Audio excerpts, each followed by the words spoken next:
So you want to use your MacBook Air. Well, you can't, man. Look at the screen. You got to put this thing on here. And then, oh, look, the screen's fine. But then you want to type on the keyboard. No, this thing doesn't just have a normal keyboard. You know, WASD and Minecraft gamers will be familiar with this. This thing has ZQSD. There's no battery in the MacBook Air from hell, which you see how I took it off there because, you know, the hinge, you know, we got floppy boy here, and, you know, all this flopping around is probably terrible for it, and I don't want to do it too much and exaggerate it and then break it and then not have it work. So, you know, I fixed this in my last video. You know, of course I didn't, obviously, but I thought the only problem was the clutch cover, but the hinge was way more busted than I thought. So we'll just take what was a MacBook at one point and just put it up there. You see, these first generation MacBook Airs had the slanted ports. I only have one of these normal boys here, and if you try to plug one of the normal boys in, and then you're like, hey guys, want to use my oh wait, it fell out. Put it like that, like this, plug it in. That's only on camera. That's not in person. But it takes absolutely forever to boot up. And basically, this MacBook Air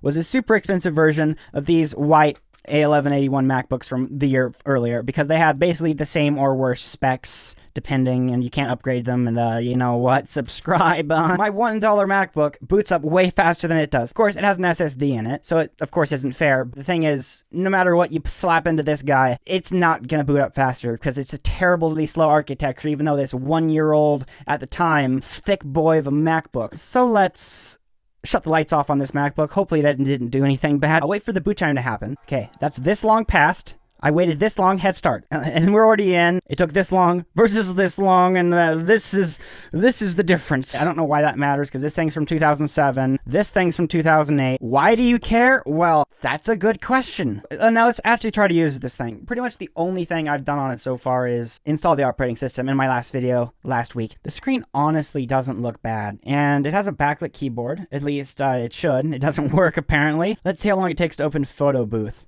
Oh boy, that's performance. You got your OG Instagram filters here. Requires that your fingers do a bit more stretching.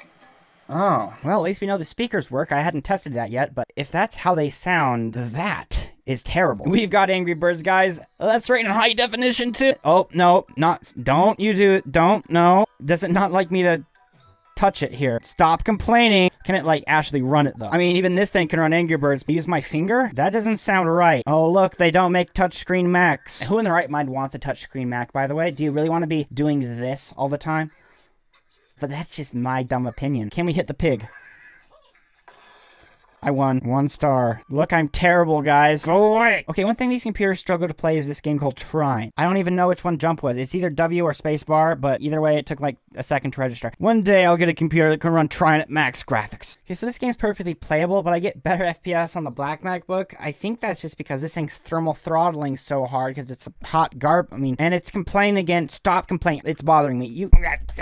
Man, that is hot. The thing it was sitting on. This other computer probably helped the performance. You see they make it look more thin by rounding the edge here, but in reality it's basically the same thickness as this thing here, at least on this end.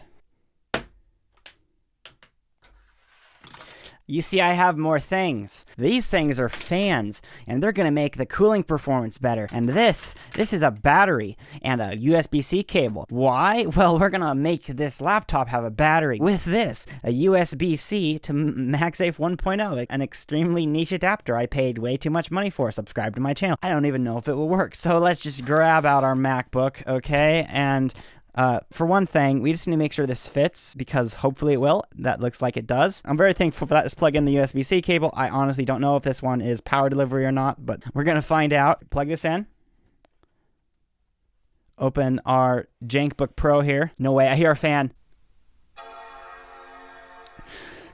That's a moment of joy for me, because my insane plan is actually possible. Oh my goodness, guys. This is my MacBook's power source. Doink, there's your proof. Please turn on next time. How are we going to kit out our computer? Well, you see, friend, this is how you install a battery.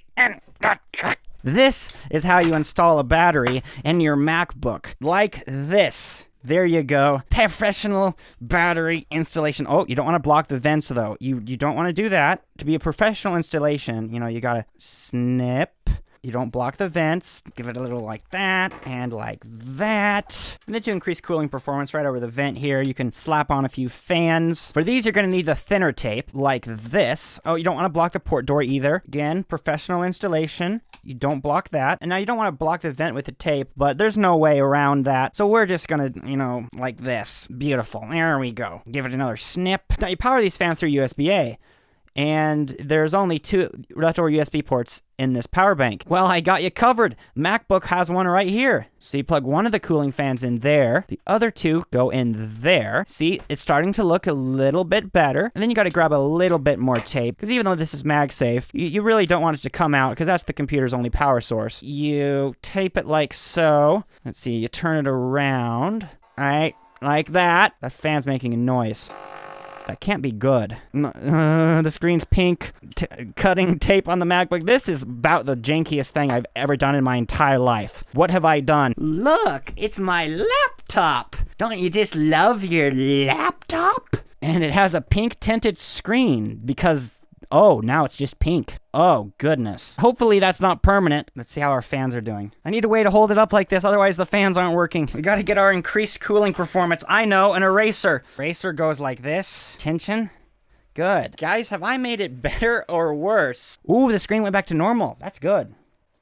But now the problem, oh no, I guess we just use it like this now. This truly is the MacBook Air from hell. Well, why is it loading into Torchlight? I did not open Torchlight at all. Look at the features this has. Wow. But at least it's portable now and, oh no, the screen only half. What did I do? What on earth is this? I don't understand. I gotta see if I can fix this. This is the back case of the MacBook. It's supposed to be super thin, and it is, except for that, all this stuff. Okay, so that's the display data cable. I think it was seated just fine. But I'm glad the computer chose later on in the video to do that because, you know, it makes for pacing and progression and subscribe. So now I put this back on the computer. Don't you just love all this stuff? Isn't this better than putting a battery in? See, it's also cheaper. So, guys, life hack, if you have an old Mac, just do this instead of buying a replacement battery. You know, you can get very good performance. Computer running too hot, just tape some fans on there. I don't know how I'm going to use this, though. Well, thankfully I'm not, because I have better laptops. If I were to use this one, though, I'd have to unplug, you know, the MagSafe, unplug the fans, and this fan for good measure, shut the door, and since the MacBook's dead because everything draws so much freaking power, very gently plug it in. There we go. That's the terrible MacBook. And that's been this video, the MacBook Air from hell, and it's frankly gotten a lot worse throughout the video. And a big thanks to my supporters, $5 a month, and you get a shout out in each video, scrolling shout out, and $1 a month you get extra videos every single week.